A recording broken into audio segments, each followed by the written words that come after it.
Welcome मेरे प्यारे बच्चों, स्वागत है आपका आपके अपने स्टडी चैनल प्लेटिनम स्टडी में। बच्चों, आज की इस वीडियो में हम सीखेंगे इंग्लिश पढ़ना।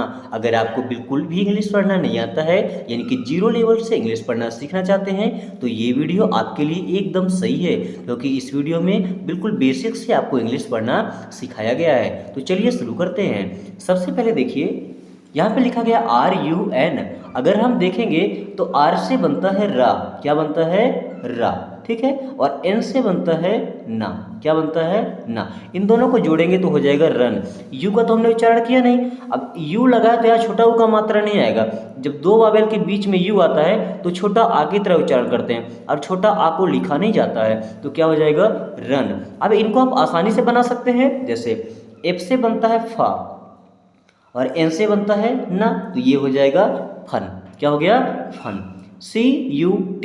सी से बनता है क और टी से बनता है टा, तो ये हो जाएगा कट। H से बनता है ह और टी से बनता है टा, तो ये हो जाएगा हट। BUT। बी से बनता है ब और टी से बनता है टा, ये हो जाएगा बट। रन, फन, कट, हट, बट। अगर इनको हम रुन, फुन, कुट, हुट, बुट पढ़ेंगे तो गलत हो जाएगा। इंग्लिश में सही तरीके से प्रोनाउंस करने का रूल ये है कि दो कॉन्सोनेंट के बीच में जब यू आएगा उसे हमें छोटा आ की मात्रा की तरह पढ़ना है। ठीक है। अब देखिए, यहाँ पे लिखा है SURE। अगर लास्ट में URE आ रहा है, क्या आ रहा है? URE। इसे हमें योर की तरह उच्चारण करना होता है। किस तरह? योर की तरह। अब देखिए, यहाँ पे सा है ना, तो आधा सा लगाएंगे। क्या लगाएंगे? आधा सा। आधा सा और URE के लिए योर लगा दीजिए। क्या हो जाएगा? श्योर। क्या होगा? श्योर। उसी प्रकार पी के बाद URE है ना, तो पी के लिए आधा पा लगाइए और योर, तो क्या होगा? प्योर। CURE, सी के लिए आधा का लगाइए और योर, तो क्या हो जाएगा? क्योर। INS, इसे पढ़ेंगे इंस। IN से इन, S से आधा सा और URE तो योर, इसे पढ़ेंगे एंश्योर। क्या पढ़ेंगे? एंश्योर। इस प्रकार श्योर, प्योर, क्योर, एंश्योर। ठीक है। चलिए आगे देखते हैं। अब यू और ई का एक पेयर बन के आता है। क्या? यू और ई का एक पेयर बन के आता है और उनके बीच में हमेशा एक कॉन्सोनेंट रहता है। तो देखिए, उनको यू की तरह पढ़ते, बड़ा यू की तरह। अब जैसे देखिए, यहाँ सी लिखा है ना, तो सी से हम बनाएंगे आधा का और यू लगाएंगे, और फिर टी के लिए टा, ये हो जाएगा क्यूट। उसी प्रकार माँ के लिए आधा माँ और फिर यू के लिए यू लिखेंगे और टी के लिए टा, ये हो जाएगा म्यूट। ट के लिए आधा टा लगाएंगे और यू के लिए यू और ना के लिए, एन के लिए ना, ये हो जाएगा ट्यून। सी के लिए आधा का, यू के लिए यू और बी के लिए ब, ये हो जाएगा क्यूब। यानी कि इनको पढ़ेंगे क्यूट, म्यूट, ट्यून और क्यूब। इस तरीके से इंग्लिश का सही प्रोनाउंसिएशन किया जाता है। अब चलिए आगे देखते हैं। देखिएगा, कभी भी अगर यू के बाद में डबल कॉन्सोनेंट आ जाता है। क्या? डबल कॉन्सोनेंट, या ये एक ऐसा वर्ड है कि दो कॉन्सोनेंट होते हैं अगल बगल में, तभी इसे छोटा ऊ की मात्रा की तरह पढ़ते हैं। जैसे देखिए, पी से बना प और एल से बना ला। यू है छोटा ऊ की मात्रा पुल। पी से बना प, यू के लिए छोटा की मात्रा और एस से बना सा, हो गया पुश। एफ से बना फ, यू के लिए छोटा ऊ की मात्रा और डबल एल के लिए ला, ये हो गया फुल। बी से बनेगा ब, यू के लिए छोटा ऊ की मात्रा और डबल एल से ला, ये हो गया बुल। पी से बनेगा प, यू के लिए छोटा की मात्रा और टी से बनेगा टा, इसे क्या पढ़ेंगे? पुट। पुल, पुश, फुल, बुल, पुट। ठीक है। अब अगर साथ में कभी यू और ई आता है, क्या? यू और ई आता है, इन दोनों को मिला करके बन जाता है बड़ा ऊ का मात्रा। ठीक है। जैसे देखिएगा, बी एल से बनेगा आधा ब और ला, यू ई है तो बड़ा ऊ की मात्रा ब्लू। जी एल से बनेगा आधा ग और ला, यू ई के लिए बड़ा ऊ की मात्रा ग्लू। सी एल से बनेगा आधा क और ला, यू ई के लिए बड़ा ऊ की मात्रा हो गया क्लू। टी आर से बनेगा ट्र और यू के लिए बड़ा ऊ की मात्रा हो गया true. R U E, R से बनेगा र और यू ई से बड़ा ऊ की मात्रा, क्या हो गया? रू। इस प्रकार से पढ़ना है ब्लू, ग्लू, क्लू, ट्रू, रियू।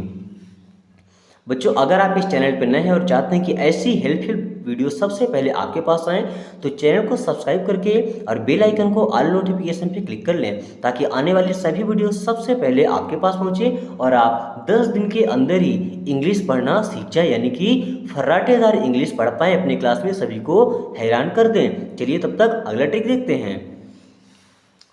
यानी कि BURN, अगर यू के बाद में कभी आर आता है ना तो उसे अर की तरह पढ़ते हैं। कैसे? अर की तरह। यू का तो उच्चारण करेंगे ही नहीं, बस छोटा आर आएगा। देखिएगा, जैसे बी से बना बा, क्या बना? बा। और एन से बना ना, हम लिख दिए बन। क्या लिख दिए? बन। यू आर है ना तो उल्टा आर लगा दीजिए, हो जाएगा बर्न। क्या होगा? बर्न। यही सही उच्चारण है इसका। अब HURT, एच से बनेगा हा और टी से बनेगा टा, हट लिख दिए। यू और आर है तो ऊपर वाला छोटा सा आर लगा देंगे, बन गया हट। CURD, सी से बनेगा क और डी से बनेगा ड। UR है तो छोटा आर लगा देंगे, हो जाएगा कर्ड। TURN है तो टी से लिखेंगे ट और एन से लिखेंगे न, और UR के लिए आर लगा देंगे, हो जाएगा टर्न। बर्न, हर्ट, कर्ड और टर्न। चलिए आगे देखते हैं। बच्चों जब कभी भी हम इंग्लिश पढ़ते हैं ना तो अगर शुरू में यू आता है, जैसे इन सभी में शुरू में यू आया है, और यू के जस्ट बाद में अगर 2 कॉन्सोनेंट आते हैं, क्या? 2 कॉन्सोनेंट आते हैं, तो हमेशा यू का उच्चारण करिएगा आ की तरह, छोटा आ। जैसे यू तो बन जाएगा आ, ठीक है। फिर ना तो आधा ना, या अन की बिंदी चाहे ऐसे लगा सकते हैं। अब DER तो डर, क्या हो जाएगा? डर। इसे पढ़ेंगे अंडर। उसी प्रकार अनकट, क्या पढ़ेंगे? अनकट। अर्जेंट, क्या होगा? Urgent, urgent. अब अगर शुरू में यू आता है, क्या? शुरू में यू आता है, देखिए शुरू में यू आएगा, उसके बाद एक कॉन्सोनेंट आएगा और उसके बाद एक वावेल आ जाएगा, ठीक है। तब उसे पढ़ते हैं यू की तरह। कैसे? यू है तो लिखेंगे यू नी अन, यूनियन। क्या होगा? यूनियन। ये तो अंडर लिखा था, यहाँ बता चुके थे इसको। ये हो जाएगा यूनाइटेड, यूनाइटेड, ठीक है। चलिए आगे देखेंगे। अगर कभी भी ना URE साथ में आता है, उसके साथ में टी है, ठीक है, इतने को TURE अगर कहीं भी आता है तो उन सबको मिला करके एक साथ ही पढ़ते हैं चर। क्या पढ़ते हैं? चर। पढ़ के दिखाएं, दिखेगा। क्या पढ़ेंगे? चर। NAT, NA तक तो क्या हो जाएगा? ने। क्या हो गया? ने। TURE चर, बन गया नेचर। क्या बना? नेचर। FU से फ्यू, क्या बना? फ्यू। TURE चर, क्या बन गया? फ्यूचर। CUL तो हो गया कल। TURE चर, क्या पढ़ेंगे? कल्चर। VUL वल, वल्चर, वल्चर। फ्रैक्चर, क्या हो गया? फ्रैक्चर। कैप्चर, CAPTURE, इसे पढ़ेंगे कैप्चर। कैप्चर जैसे हम फोटो खींचते हैं तो बोलते हैं कैप्चर करना। बच्चों आज की वीडियो को यहीं पे ख़त्म करते हैं, मिलेंगे नेक्स्ट क्लास में। तब तक अगर आपने पूरा वीडियो देख लिया तो चैनल को सब्सक्राइब करके और बेल आइकन को ऑल नोटिफिकेशन पे क्लिक कर लीजिए और वीडियो को अपने दोस्तों के साथ शेयर कर दीजिए ताकि वो भी अच्छे से पढ़ाई कर सकें। Thanks for watching.